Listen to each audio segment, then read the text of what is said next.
நாளை மறுநாள் டிசம்பர் 1ஆம் தேதி குளிர்கால கூட்டத்தொடர் தொடங்குகிறது. SIR என்கிற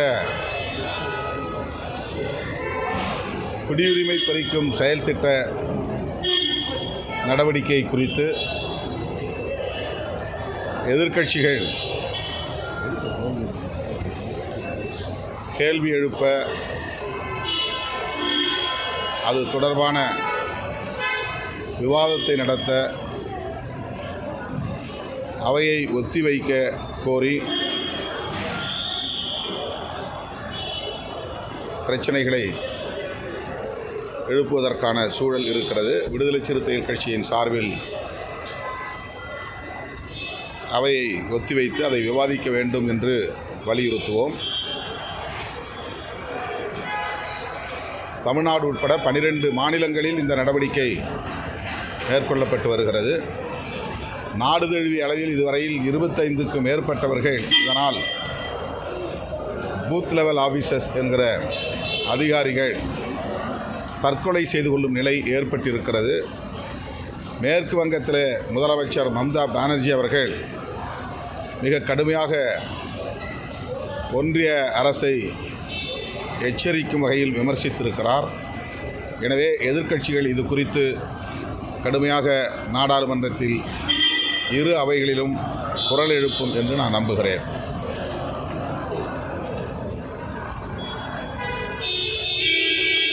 இலங்கையில் புதிதாக அரசமைப்பு சட்டத்தை எழுதுவதற்கான முயற்சிகள் நடைபெற்று வருகின்றன.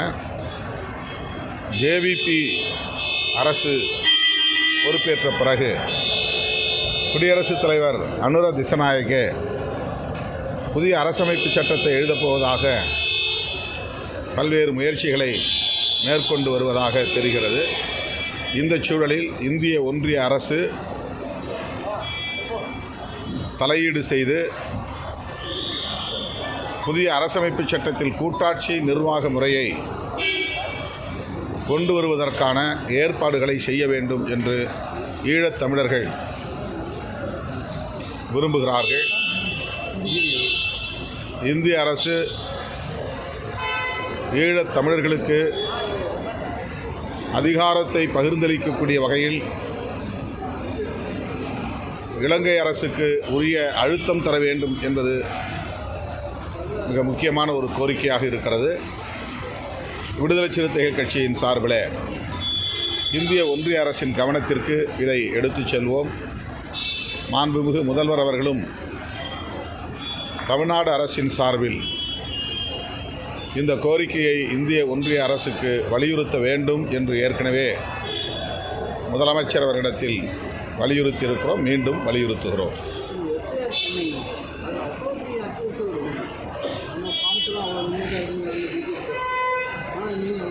அது வெறும் வாக்காளர் பட்டியல் சீராய்வாக இருந்தால் பிரச்சனை இல்லை. கடந்த காலங்களில் எல்லா தேர்தலின் போதும் சம்மரி ரிவிஷன் என்கிற பெயரில் பெயர் நீக்கம், பெயர் திருத்தம், பெயர் சேர்த்தல் என்கிற நடவடிக்கைகள் மட்டும்தான் இருந்தன. இப்போது புதிதாக விண்ணப்பம் கொடுத்து 2002 முன்பு எடுக்கப்பட்ட வாக்காளர் பட்டியலில் நம்முடைய பெயர் இருந்தால் எந்த ஆவணமும் தர தேவையில்லை.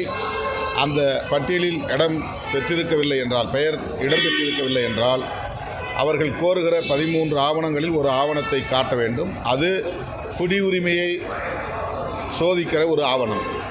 நாம் இந்த நாட்டின் குடிமகனா இல்லையா என்று குடியுரிமையை சோதிக்கிற ஆவணம். ஆகவே இவர்கள் தேர்தல் ஆணையத்தை பயன்படுத்தி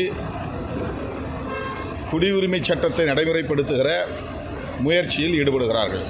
நேரடியாக செயல்படாமல், CAA சட்டத்தை நேரடியாக நடைமுறைப்படுத்தாமல், அதிகாரமற்ற ஒரு நிறுவனத்தை பயன்படுத்தி, தேர்தல் ஆணையத்தை பயன்படுத்தி தேசிய குடிமக்கள் பேரேட்டை உருவாக்குகிற முயற்சியில் ஈடுபடுகிறார்கள். இது அரசமைப்பு சட்டத்திற்கு எதிரான ஒரு போக்கு. அடுத்து, இந்த நடவடிக்கையின் மூலம் குறைந்தது 10%-இலிருந்து 15% வாக்காளர்களின் பெயர்கள் பட்டியலிலிருந்து நீக்கம் செய்யப்படுகின்றன. தமிழ்நாட்டை பொறுத்தவரையில் குறைந்தது 1 கோடி பேர் அவ்வாறு பெயர் நீக்கம் செய்யப்படும் அபாயம் உள்ளது. பீகாரிலே 43 லட்சம் பேரை பட்டியலிலிருந்து நீக்கம் செய்திருக்கிறார்கள். இந்த 43 லட்சம் பேரும் அயல் நாட்டை சார்ந்தவர்கள் அல்ல, இந்த மண்ணின் மைந்தர்கள் தான். ஆகவே இப்படி உண்மையான பூர்வீக குடிமக்களின் பெயர்களை வாக்காளர் பட்டியலிருந்து நீக்குவதும் குடியுரிமையை சோதிப்பதும் தேர்தல் ஆணையத்தின் வேலையாக இவர்கள் திணிக்கிறார்கள். இதனால் பூத் லெவல் ஆஃபீஸர்ஸ் மிக கடுமையான மன உளைச்சலுக்கு ஆளாகி குறிப்பிட்ட குறுகிய காலக்கெடுவுக்குள் இதையெல்லாம் செய்து முடிக்க வேண்டும் என்று அழுத்தம் கொடுப்பதால் இதுவரையில் 25க்கும் மேற்பட்டவர்கள் நாடு தழுவிய அளவிலே உயிரிழந்திருக்கிறார்கள்.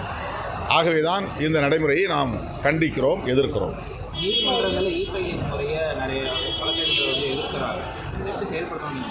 எது நீதிமன்றங்களில் இ-ஃபைலிங் முறைக்கு நிறைய வழக்கறிஞர் எதிர்ப்பு தெரிவிக்கிறார். அது எப்படி முறையாக செயல்படுத்தணும்? எல்லாவற்றையுமே இப்போது டிஜிட்டைஸ் செய்து வருகிற சூழலில் அந்த நடவடிக்கையை நீதிமன்றத்திலும் மேற்கொள்கிறார்கள். அதில் உள்ள நல்லது கெட்டது குறித்து அது தொடர்பான வல்லுநர்கள் ஆய்ந்து சொல்ல வேண்டும்.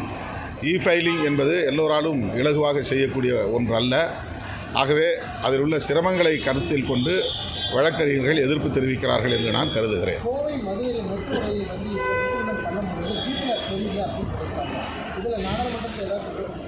கட்டாயமாக இது குறித்தும் நாங்கள் நாடாளுமன்றத்திலே குரல் எழுப்புவோம் அல்லது தொடர்புடைய அமைச்சரை சந்தித்து முறையிடுவோம். அதேபோல மத்திய அரசு கல்வி நிதியை தராமல் தமிழகத்தில் பண்ண முடியும். ஆனால் இணக்கமான சூழல் இல்லாதனால பல்வேறு பாதிப்புகள். இந்த ஆட்சி, அதாவது பாஜக ஆட்சி பொறுப்பேற்ற நாளிலிருந்து பாஜக அல்லாத பிற கட்சிகள் ஆளுகிற மாநிலங்களில் இதே போன்ற ஒரு சார்பு நிலையை எடுத்து மாற்றாந்தாய் மனப்பான்மையோடு செயல்படுகிற போக்கு நீடிக்கிறது. தமிழ்நாட்டை தொடர்ந்து வஞ்சித்து வருகிறது. தமிழ்நாடு அரசை நிலைகுலைய வைப்பது அவர்களுடைய நோக்கமாக இருக்கிறது. தமிழ்நாட்டு மக்களிடையே இந்த அரசுக்கு எதிரான ஒரு உணர்வை, எதிர்ப்புணர்வை வளர்க்க வேண்டும் என்பதும் அவர்களின் நோக்கங்களில் ஒன்றாக இருக்கிறது. இந்த போக்கை விடுதலை சிறுத்தைகள் கட்சி தொடர்ந்து சுட்டிக்காட்டி கண்டித்து வருகிறது. இப்போதும் இந்த மெட்ரோ ரயில் திட்டம் குறித்து அவர்கள் எடுத்த நிலைப்பாட்டை விடுதலை சிறுத்தைகள் கட்சி கண்டித்து ஏற்கனவே அறிக்கை வெளியிட்டிருக்கிறோம். மீண்டும் அந்த போக்கை கண்டிக்கிறோம்.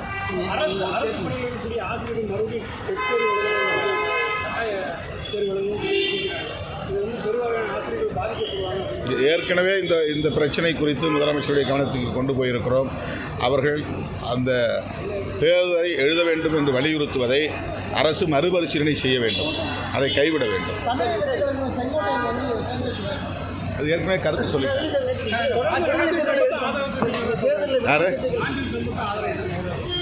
இல்லை, அது அவருடைய நிலைப்பாடு. திரு செங்கோட்டையன் அவர்கள் அதிமுகவிலே ஒரு மூத்த தலைவர். அவர் அதிமுகவை விட்டு வெளியேறும் நிலை ஏற்பட்டிருப்பது அந்த கட்சிக்கு உகந்ததல்ல என்கிற கருத்தை நான் ஏற்கனவே கூறியிருக்கிறேன். அவர் தாவேகாவை தேர்வு செய்தது அவருடைய கருத்து, அவருடைய முடிவு. அதில் நான் கருத்து சொல்ல விரும்பவில்லை.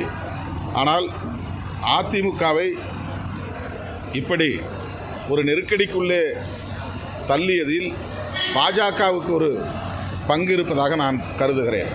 செங்கோட்டையன் அவர்களே ஏற்கனவே டெல்லிக்கு சென்று வந்த பிறகு என்னை அழைத்தது அமித்ஷா அவர்கள்தான் என்று கூறியிருக்கிறார்.